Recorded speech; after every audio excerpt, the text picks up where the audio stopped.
हमको पता है कि जब कॉन्ट्रैक्ट के सारे एसेंशियल एलिमेंट्स फुलफिल हो जाते हैं तो वो वैलिड कॉन्ट्रैक्ट होता है, लेकिन वो एसेंशियल एलिमेंट्स फुलफिल नहीं होंगे तो वो क्या होगा? वो वॉइड होगा या वो वॉइडेबल होगा या वो वॉइड अब इनिशियो होगा?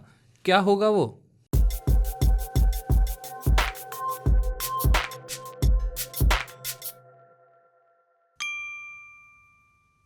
कॉन्ट्रैक्ट बेसिकली एक अग्रीमेंट ही होता है, लेकिन सारे अग्रीमेंट कॉन्ट्रैक्ट नहीं होते। जब अग्रीमेंट एनफोर्सेबल बाय लॉ हो जाता है तो उसे अपन कॉन्ट्रैक्ट बोलते हैं। एनफोर्सेबल वो लॉ तभी होता है जब वो सारी एसेंशियल कंडीशंस फुलफिल करता है, जो कि हैं free consent, competency, lawful consideration, lawful object. Law में वो डिक्लेयर्ड नहीं होना चाहिए, वॉइड, और इंटेंशन होना चाहिए लीगल रिलेशनशिप क्रिएट करने का। जब ये सारे एसेंशियल होंगे अग्रीमेंट में तो वो कॉन्ट्रैक्ट हो जाएगा। लेकिन इनमें से अगर कोई एसेंशियल नहीं होगा तो या तो वो वॉइड होगा या वो वॉइडेबल होगा। तो इस वीडियो में हम यही देखेंगे कि कब कॉन्ट्रैक्ट वॉइडेबल होगा और कब कॉन्ट्रैक्ट वॉइड होगा। तो सबसे पहले अपन बात करते हैं वॉइडेबल कॉन्ट्रैक्ट की। जब पार्टी ए है और पार्टी बी है, इनके बीच में कोई कॉन्ट्रैक्ट हुआ है और बी की कुछ हरकत की वजह से या फिर कोई और रीज़न की वजह से ए के पास पावर है कि वो कॉन्ट्रैक्ट रद्द कर दे, वो कॉन्ट्रैक्ट खत्म कर दे, उस कॉन्ट्रैक्ट को वो हटा दे, वॉइड कर दे। तो जब एक पार्टी के पास या दोनों पार्टी के पास कॉन्ट्रैक्ट वॉइड करने की पावर आ जाती है तो वो कॉन्ट्रैक्ट वहां पे वॉइडेबल हो जाता है। मतलब एक पार्टी उसको वॉइड कर सकती है। The contract is voidable. मतलब पार्टी की इच्छा पे है कि वो वॉइड करे कि ना करे, लेकिन उसके पास पावर जरूर है। सेक्शन 2I डिफाइन करता है वॉइडेबल एग्रीमेंट को। ये वही चीज़ बोलता है जो मैंने आपको बताई कि एक वॉइडेबल कॉन्ट्रैक्ट भी एक्चुअली वैलिड कॉन्ट्रैक्ट ही होता है। लेकिन इस वाले कॉन्ट्रैक्ट में, वॉइडेबल कॉन्ट्रैक्ट में, पार्टीज के पास पावर होती है कि वो उसको वॉइड कर दें। अगर उन्होंने अपनी वो पावर एक्सरसाइज कर ली तो वो कॉन्ट्रैक्ट वॉइड हो जाएगा, और अगर उन्होंने एक्सरसाइज नहीं करी तो वो कॉन्ट्रैक्ट वैलिड ही रहेगा। तो वॉइडेबल कॉन्ट्रैक्ट वैलिड कॉन्ट्रैक्ट होते हैं जब तक उनको वॉइड नहीं कर दिया जाए। क्वेश्चन ये है कि ये जो पावर है कॉन्ट्रैक्ट को वॉइड करने की, ये पार्टीज के पास आती कैसे है? ये कुछ अलग अलग रीजंस की वजह से आ सकती है। सबसे पहला जो मेजर रीजन है वो है लैक ऑफ फ्री कंसेंट। मान लो ए और बी के बीच में कॉन्ट्रैक्ट हुआ, लेकिन ए की कंसेंट जो इस कॉन्ट्रैक्ट से आई है, अपन ने देखा था ना एसेंशियल अग्रीमेंट ऑफ कॉन्ट्रैक्ट होता है कंसेंट, फ्री कंसेंट। जब ये कॉन्सेंट फ्री नहीं है तो जिस पार्टी की कॉन्सेंट फ्री नहीं थी उसके पास पावर होगी कि वो कॉन्ट्रैक्ट को वॉइडेबल कर दे। सेक्शन 14 में फ्री कंसेंट डिफाइंड है। सेक्शन 14 के हिसाब से जो भी consent coercion, fraud, misrepresentation, mistake of fact या अंडर इन्फ्लुएंस, इन सब चीज़ों से नहीं कॉज की गई है, वो फ्री कंसेंट होगी। तो ठीक है भाई जी, हम समझ गए। मतलब कंसेंट फ्री कंसेंट नहीं होगी जब ये सारी चीज़ों की वजह से वो कॉज की गई है, और ये सारी चीज़ों की वजह से अगर कंसेंट कॉज की गई है तो वो कॉन्ट्रैक्ट वॉइडेबल होगा। समझ गए आप लोग, लेकिन थोड़ा गलत समझे। मैंने ये जो चीज़ें बताई है इनकी वजह से कंसेंट फ्री कंसेंट नहीं होगी, लेकिन कॉन्ट्रैक्ट वॉइडेबल इनमें से सिर्फ 4 चीज़ों की वजह से ही होगा। कोअर्शन, फ्रॉड, मिसरिप्रेजेंटेशन और अंडर इन्फ्लुएंस की वजह से अगर फ्री कंसेंट नहीं है ना तो ही कॉन्ट्रैक्ट वॉइडेबल होगा। अगर मिस्टेक आ गई तो कॉन्ट्रैक्ट अपना वॉइड होगा। तो ध्यान रखना, फ्री कंसेंट क्या चीज़ों से नहीं होती है और कॉन्ट्रैक्ट वॉइडेबल किन किन चीज़ों की वजह से नहीं होता, वो इंपॉर्टेंट है। मिस्टेक की वजह से कॉन्ट्रैक्ट वॉइड होता है, वो अपन मिस्टेक में देखेंगे आगे ही। लेकिन अगर बाकी चारों चीज़ों की वजह से है तो कॉन्ट्रैक्ट वॉइडेबल होगा 19 में और 19A में। 19A अंडर इन्फ्लुएंस की वजह से कॉन्ट्रैक्ट को वॉइडेबल करता है और 19 कोर्शन, फ्रॉड और मिसरिप्रेजेंटेशन की वजह से कॉन्ट्रैक्ट को वॉइडेबल करते हैं। लेकिन मिस्टेक कॉन्ट्रैक्ट को वॉइडेबल नहीं करती, मिस्टेक कॉन्ट्रैक्ट को वॉइड करती है। तो लैक ऑफ फ्री कंसेंट से कॉन्ट्रैक्ट वॉइडेबल होता है, लेकिन मिस्टेक के केस में नहीं होता, बाकी चारों चीज़ों के केस में होता है। दूसरी चीज़ जो कॉन्ट्रैक्ट को वॉइडेबल बना देती है वो होती है prevention of performance by the other party. Section 53 में दी हुई है। मान लो ए और बी के बीच में कॉन्ट्रैक्ट हुआ और ए अपना कॉन्ट्रैक्ट परफॉर्म करने बी के पास पहुंचा, लेकिन बी ने उसको कॉन्ट्रैक्ट परफॉर्म करने ही नहीं दिया। अब ए कॉन्ट्रैक्ट को वॉइड कर देता है तो ए का पूरा राइट बनता है, क्योंकि बी की गलती है ना। ए तो अपनी परफॉर्मेंस देने आया था लेकिन बी ने अलाउ ही नहीं करी परफॉर्मेंस देना। तो prevention of performance by other party makes a contract voidable. A चाहे तो वेट कर सकता है, बाद में परफॉर्म कर सकता है, कुछ भी कर सकता है, या वो उसको वॉइड कर सकता है, उसके ऊपर है। फिर तीसरी चीज़ है failure to perform in fix time. A और बी के बीच में कॉन्ट्रैक्ट हुआ, बी ने ए को बोला कि मुझे 19 जनवरी तक तू आके दे देना ये सामान, और इसके बाद मत देना प्लीज़, इस तारीख को देना है तो देना, और अपना कॉन्ट्रैक्ट है कि इस तारीख से पहले पहले ही तुझे मुझे सामान ला के देना है। लेकिन ए 19 तक दे नहीं पाता, तो बी के पास 2 ऑप्शन है, या तो कॉन्ट्रैक्ट को वॉइड कर दे, ख़त्म कर दे, या वो वेट कर ले। तो वॉइडेबल कॉन्ट्रैक्ट का यही फ़ायदा होता है कि वॉइडेबल कॉन्ट्रैक्ट में सामने वाली पार्टी का ऑप्शन होता है कि वो चाहे तो कॉन्ट्रैक्ट को ख़त्म कर सकती है, या फिर वो फिर दूसरी पार्टी के साथ अरेंजमेंट कर ले, वेट कर ले, उसको थोड़ा रिलैक्सेशन दे दे, तो वो चॉइस है पार्टी की। पार्टी के ऊपर है कि वो कॉन्ट्रैक्ट खत्म करना चाहती है कि वो कॉन्ट्रैक्ट को कंटिन्यू रखना चाहती है।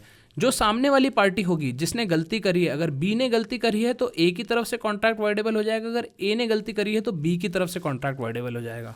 और जब पार्टी अपना ये कॉन्ट्रैक्ट वॉइड करने का जो पावर है इसको एक्सरसाइज कर देती है वॉइडेबल कॉन्ट्रैक्ट में, तो उसको बोलते हैं रिसाइंडिंग ऑफ कॉन्ट्रैक्ट। कॉन्ट्रैक्ट रिसाइंड हो गया मतलब कॉन्ट्रैक्ट खत्म हो गया। अब जो पार्टीज ओरिजिनल पोजीशन पे थी कॉन्ट्रैक्ट करने से पहले उस पोजीशन पे आ गई। तो ये तो हो गया अपना वॉइडेबल कॉन्ट्रैक्ट। अब अपन बात करते हैं नेक्स्ट वॉइड कॉन्ट्रैक्ट की। जब कॉन्ट्रैक्ट खत्म हो जाता है मतलब कॉन्ट्रैक्ट अब डन डनाडन है, पार्टी वार्टी के ऊपर कुछ नहीं है, कॉन्ट्रैक्ट खत्म ही हो गया, पार्टी चाहे तो भी उसको नहीं कंटिन्यू कर सकती। वॉइड कॉन्ट्रैक्ट अपने डिफाइंड है section 2G of Indian contract act में। सिंपल सी डेफिनेशन है कि जो भी अग्रीमेंट कॉन्ट्रैक्ट वॉइड होंगे वो एनफोर्सिएबल बाय लॉ नहीं होंगे।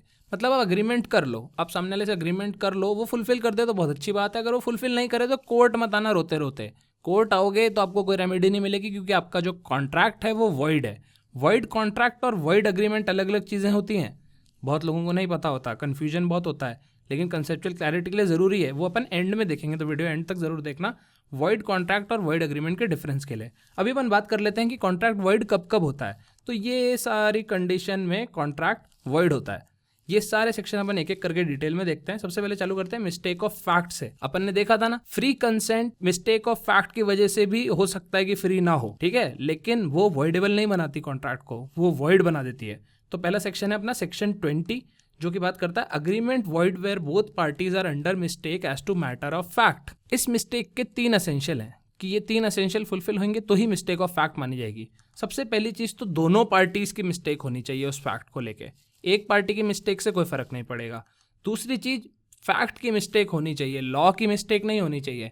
अपना सेक्शन 21 बोलता है कि अगर आप लॉ का बहाना मार रहे हो कि मेरे को लॉ ही नहीं पता था, मुझे लॉ कुछ अलग पता था, तो mistake of law is no excuse, mistake of fact is the only excuse. और फॉरेन लॉ की बात अगर कर रहे हैं, मान लो कॉन्ट्रैक्ट बनाते हुए जो मिस्टेक है वो पाकिस्तान की किसी लॉ को रिगार्डिंग अगर कोई मिस्टेक है तो उसको मिस्टेक ऑफ फैक्ट ही मानेंगे। इंडियन लॉ की मिस्टेक अपन नहीं मानेंगे इसमें कि भाई वो कोई एक्सक्यूज़ नहीं है। और तीसरी चीज़ जो मिस्टेक होनी चाहिए वो असेंशियल होनी चाहिए अग्रीमेंट से। मतलब ऐसा नहीं कि अग्रीमेंट से कोई अनरिलेटेड चीज़ है उस पर दोनों की मिस्टेक हुई, कोई एकदम रैंडम सी बात है या कोई बहुत ही माइन्यूट सी बात है तो नहीं फ़र्क पड़ता, असेंशियल चीज़ होनी चाहिए। अब इसका एक बहुत ही क्लासिक सिंपल सा एग्जांपल है, ए और बी के बीच में कॉन्ट्रैक्ट हुआ। ए ने बोला कि मैं मेरा घोड़ा तेरे को 2000 रुपये में बेच दूंगा। 2000 रुपये में कौन सा घोड़ा बिकता है? 20,000 रुपये में मैं तेरे को मेरा घोड़ा बेच दूंगा। घोड़े का नाम है बादल, वो मेरे स्टेबल में खड़ा है। ए ने बोला, ये ऑफर दिया 20,000 में बेच दूंगा। बी ने एक्सेप्ट कर लिया कि हाँ भाई ये 20,000 में तेरा घोड़ा सही रेट है, मैं खरीद लूंगा। जो बादल घोड़ा है मैंने देखा हुआ है, स्टेबल में खड़ा है, परसों ही देखा था। लेकिन जब ये कॉन्ट्रैक्ट हुआ इनका, तब ना ए को पता था ना बी को पता था कि बादल घोड़ा एक्चुअली मर चुका है, RIP बादल। लेकिन बादल घोड़ा तब तक मर चुका था। तो अब यहाँ पे पूरा कॉन्ट्रैक्ट ही किस चीज़ पे हुआ था? असेंशियल चीज़ थी वो घोड़ा जो बिक रहा है, तो वो तो मर चुका है। दोनों पार्टीज़ की मिस्टेक थी। अभी देख लो, मिस्टेक थी, मिसरिप्रेजेंटेशन नहीं था। अगर ए को पता होता कि उसका घोड़ा ऑलरेडी मर चुका है तो वो फ्रॉड या मिसरिप्रेजेंटेशन में आ जाता, वो मिस्टेक ऑफ फैक्ट नहीं होती। मिस्टेक तभी होगी जब ए को भी नहीं पता, बी को भी नहीं पता। बी को तो ऑब्वियसली नहीं पता क्योंकि उसका घोड़ा नहीं है, और ए को भी नहीं पता क्योंकि रिसेंटली मरा है। तो दोनों पार्टीज़ की मिस्टेक है, both the parties to the agreement are mistaken. Mistake fact की है, जो अपना घोड़ा मरा है, ठीक है, उसकी मिस्टेक है, और घोड़ा असेंशियल है, तो यहाँ पे कॉन्ट्रैक्ट वॉइड हो जाएगा। अब ए ने अगर डिलीवर नहीं करा बी को घोड़ा लाके, तो बी ए पे केस नहीं कर सकता, एनफोर्स नहीं करा सकता वो कॉन्ट्रैक्ट कोर्ट में, क्योंकि ए की भी गलती नहीं थी ना। तो ये हो गया agreement void where both parties are under mistake as to matter of fact. अगला सेक्शन है section 23, any agreement is void if the consideration और ऑब्जेक्ट्स आर अनलॉफुल। अब कंसिडरेशन और ऑब्जेक्ट क्या होती है? यही वाला एग्जांपल लो। मान लो ये ए बी के साथ कॉन्ट्रैक्ट करता, बोलता मैं तेरे को बादल नाम का अपना घोड़ा बेच दूंगा। वो घोड़ा जिंदा भी होता, ठीक है, लेकिन बी उसको 20,000 रुपये नहीं देता। बी उसको बोलता कि भाई मैं तेरे को है ना इसके बदले 5 किलो गांजा दे दूंगा। तो ये इधर इधर इधर ये कंसिडरेशन इलीगल है, ठीक है, कंसिडरेशन अनलॉफुल है, क्योंकि गांजा देना नहीं अलाउड है ऐसे 5 किलो किसी को घोड़े के बदले, या किसी भी बिजनेस ट्रांजैक्शन में इंडिया में नहीं अलाउड है। बाहर US में अलाउड होगा, इंडिया में अलाउड नहीं है फिलहाल। तो यहाँ पे ये अनलॉफुल कंसिडरेशन है, तो ये अपना कॉन्ट्रैक्ट वॉइड होगा। दूसरी चीज़ है ऑब्जेक्ट अनलॉफुल होना। ऑब्जेक्ट क्या होता है? अब जैसे ए ने बी के साथ डील करी, वह वाला एग्जाम्पल ले लो, लेकिन घोड़े की जगह ये इसको टाइगर बेच रहा है, ठीक है, तो अब टाइगर बेचना तो अलाउड ही नहीं है ना, एंडेंजर्ड स्पीशीज है। इधर ऑब्जेक्ट ऑफ अग्रीमेंट क्या है? टाइगर को बेचना, वो अनलॉफुल है। तो भी कॉन्ट्रैक्ट वॉइड होगा। तो भी बी जाके एनफोर्स नहीं करा सकता कि मैंने तो उसको 20,000 रुपये दिए, इसने मेरे को टाइगर नहीं दिया। क्यों नहीं कर सकता? क्योंकि ऑब्जेक्ट अनलॉफुल है। तो कंसिडरेशन या ऑब्जेक्ट अनलॉफुल होंगे तो अग्रीमेंट अपने वॉइड होंगे। कब कब कंसिडरेशन और ऑब्जेक्ट अनलॉफुल होते हैं? तो ये सारी सिचुएशन में अनलॉफुल होते हैं। फॉरबिडन बाय लॉ, सीधा सीधा लॉ ने मना कर रखा है कि भैया अनलॉफुल है। Is of such a nature that if permitted it would defeat any provisions of any law. मतलब यहाँ तो डायरेक्टली अनलॉफुल है, यहाँ पे इनडायरेक्टली आप कुछ ऐसा कर रहे हो जो on the face of it unlawful नहीं है, लेकिन इन द एंड वो अनलॉफुल है। फ्रॉडुलेंट है, इन्वॉल्व्स और implies injury to the person और प्रॉपर्टी ऑफ अनदर। किसी और को नुकसान हो रहा है, भले ही उसको पर्सनली हो रहा हो, भले ही उसकी प्रॉपर्टी को हो रहा हो, या फिर कोर्ट उसको इमोरल या अपोज टू पब्लिक पॉलिसी मानता है। ये जो चीज़ है ना, इमोरल या अपोज टू पब्लिक पॉलिसी, ये सब्जेक्टिव है, ये टाइम टू टाइम चेंज होएगा। 50 साल पहले जो पब्लिक पॉलिसी के अगेंस्ट नहीं था, जो इमोरल नहीं था, क्या पता वो आज इमोरल है या वैसा वर्सा। तो ये 5 चीज़ें होंगी जब कंसिडरेशन या ऑब्जेक्ट अनलॉफुल माना जाएगा। उसके बाद नेक्स्ट सेक्शन है अपना section 24, agreement is void if consideration and objects unlawful in part. Part में भी वही चीज़ है कि वही एग्जांपल लो, ए है और बी है। ए ने बोला कि मैं तेरे को मेरा बादल नाम का घोड़ा दे दूंगा और उसके बदले तू मेरे को दे दे 5 किलो गांजा और 20,000 रुपये। तो अगर बाद में ये 5 किलो गांजे की अग्रीमेंट हटा देते हैं इसमें से कि भाई 5 किलो का ये पूरा प्रोविजन हटा दिया, सिर्फ 20,000 रुपये दे रहा हूँ, तो ये पार्ट जो था ना, जो अनलॉफुल था, वो हट चुका है, तो कॉन्ट्रैक्ट वॉइड नहीं रहेगा। तो जब ऑब्जेक्ट या कंसिडरेशन अनलॉफुल इन पार्ट होती है तो कॉन्ट्रैक्ट वॉइड रहेगा, लेकिन अगर वो अनलॉफुल वाला पार्ट आप हटा दो तो फिर वो वापस वैलिड हो सकता है। नेक्स्ट सेक्शन है सेक्शन 25, जो बोलता है कंसिडरेशन अगर नहीं होगी कॉन्ट्रैक्ट में तो वो वॉइड होगा। ऑब्वियसली अपन ने देखा कंसिडरेशन एक essential element of a contract होता है, लेकिन कंसिडरेशन नहीं होने पे कॉन्ट्रैक्ट कब वॉइड नहीं होता, ये तो जनरल रूल है, कंसिडरेशन नहीं होगी तो वॉइड होगा। लेकिन 3 एक्सेप्शन है इसके। ये 3 एक्सेप्शन के हिसाब से अगर एक कॉन्ट्रैक्ट राइटिंग में है और रजिस्टर्ड है तो वो कॉन्ट्रैक्ट बिना कंसिडरेशन के भी वैलिड कॉन्ट्रैक्ट होगा। अगर वो कोई प्रॉमिस है to compensate for something already done, जैसे मान लो ए ने बी के लिए कुछ करा, ऑलरेडी वो कर चुका है, उसके बाद कॉन्ट्रैक्ट हो रहा है, तो पास्ट की कंसिडरेशन हो गई है, उस वक्त कोई कंसिडरेशन नहीं है। और बी ने बोला कि भाई हाँ ठीक है, मैं तुझे इसके लिए पे करूंगा। कॉन्ट्रैक्ट बनते हुए तो कोई कंसिडरेशन नहीं थी, लेकिन पास्ट का एक काम था जिसको कंसिडरेशन उसमें माना गया, तो भी कॉन्ट्रैक्ट अपना वैलिड रहेगा। और तीसरा है प्रॉमिस टू पे डेब्ट बार्ड बाय लिमिटेशन लॉ। अब जैसे मान लो आपने किसी से उधार लिए 20,000 रुपये और बहुत साल तक आपने चुकाए नहीं, सामने वाले ने मांगे भी नहीं, सामने वाले ने केस भी नहीं करा, लिमिटेशन पीरियड निकल गया, मतलब सामने वाला कोर्ट नहीं जा सकता वो पैसे निकलवाने के लिए। लेकिन अगर आप उससे एक प्रॉमिस कर लेते हो राइटिंग में कि हाँ भाई जो पहले का मेरा उधार है 20,000 रुपये वो मैं तेरे को चुका दूंगा, तो इधर कोई कंसिडरेशन नहीं है कॉन्ट्रैक्ट की। कॉन्ट्रैक्ट आप कर रहे हो पैसे चुकाने की, लेकिन उसके बदले वो आपको कुछ दे थोड़ी ना रहा है, आपने तो पहले उधार लिए थे। तो ये वाला जो डेट है ये भी आपको फिर चुकाना पड़ेगा, भले ही लिमिटेशन पीरियड निकल गया हो, क्योंकि आपने वापस वो डेट एक्सेप्ट करा है, वापस आपने कॉन्ट्रैक्ट करा है कि भाई मैं चुका दूंगा तेरे को। तो ये 3 एक्सेप्शन हैं जब कंसिडरेशन के बिना भी कॉन्ट्रैक्ट वैलिड होता है। ये अपन ने डिटेल में पढ़ा था कंसिडरेशन वाले वीडियो में, तो वो वाला वीडियो आप देख लो अगर आपको और डिटेल में समझना है तो। नेक्स्ट सेक्शन है सेक्शन 26, जो बोलता है agreement in restraint of marriage void. मतलब आप किसी को शादी करने से रोकने का कॉन्ट्रैक्ट नहीं कर सकते कि भाई तू जीवन भर शादी मत करना, तो ये कोई वैलिड कॉन्ट्रैक्ट नहीं होगा। ऐसे ही सेक्शन 27 बोलता है कि agreement in restraint of trade are void. आप किसी को बिजनेस करने से रोक नहीं सकते कहीं पे भी, कि आपने किसी का कॉन्ट्रैक्ट कर लिया कि तू जीवन भर इस एरिया में बिजनेस नहीं करेगा, तो ये अलाउड नहीं है। इसके एक्सेप्शन ये हैं कि सेल ऑफ गुडविल अगर कोई कर रहा है तो फिर वो अलाउड होएगा। सेल ऑफ गुडविल ऐसे समझो कि आपका कोई ब्रांड है, जैसे मान लो आपकी डेयरी है, राहुल डेयरी, ठीक है, आपने खोल रखी है, बहुत बढ़िया चल रही है वो डेयरी, खूब दूध बिकता है आपका, खूब पनीर बेचते हो आप, खूब पैसे छाप रहे हो। लेकिन फिर आपने सोचा यार मेरा बिजनेस इतना अच्छा स्टैब्लिश हो गया, ब्रांड वैल्यू भी हो गई है, तो अब मैं इसको बेच देता हूँ पूरे के पूरे कोई। तो आप पूरा का पूरा बिजनेस बेच देते हो किसी और को, तो सामने वाला आपको पैसे किस चीज़ के दे रहा है? वो सिर्फ आपके पूरे इंफ्रास्ट्रक्चर के थोड़ी ना दे रहा है कि जो आपने पूरा स्टैब्लिश किया, आपकी गाय भैंसे फैक्ट्री वगैरह जो भी आपने खोल रखी है, एम्प्लॉय रख रखे हैं, वो सब तो उसके पास जाएंगे ही, लेकिन आपकी गुडविल भी जाएगी। आपकी राहुल डेयरी का नाम चलता है उस पूरे शहर में, आपकी राहुल डेयरी के नाम से दूध खरीदते हैं कि हाँ भाई राहुल डेयरी पे हमको विश्वास है, तो आप वहाँ पे राहुल डेयरी 2 नहीं खोल सकते दोबारा, क्योंकि आपने ऑलरेडी अपनी गुडविल वहाँ बेच दी है। तो ऐसे कॉन्ट्रैक्ट्स में जब कोई पूरा का पूरा गुडविल बेच देता है तो ऐसा क्लॉज हो सकता है कि सामने वाले को आप रोक सको कि तू ये बिजनेस दोबारा नहीं खोलेगा इस एरिया में इतने टाइम पीरियड के लिए, या फिर इतने इतने जगहों पर। तो ये सारी चीज़ें अलाउड है। अगर सेल ऑफ गुडविल है तो रिस्ट्रेंट ऑफ ट्रेड का क्लॉज हो सकता है कॉन्ट्रैक्ट में, वरना नहीं हो सकता। और पार्टनरशिप में भी हो सकता है।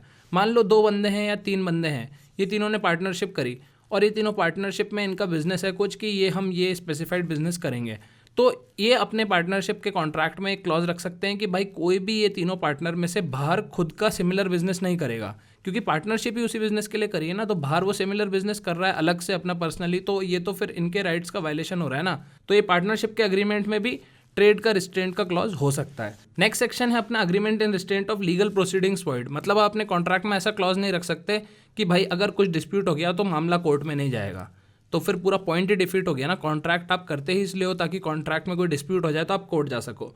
तो इसके एक्सेप्शन बस ये हैं कि अगर ऑल्टरनेट लीगल प्रोसीडिंग्स का आपने क्लॉज डाल रखा है कि भाई कोई डिस्प्यूट हो गया तो अपन कोर्ट नहीं जाएंगे, अपन आर्बिट्रेशन करेंगे या मीडिएशन करेंगे, तो वो सब अलाउड है, उसमें कोई दिक्कत नहीं है, वो आप कर सकते हो।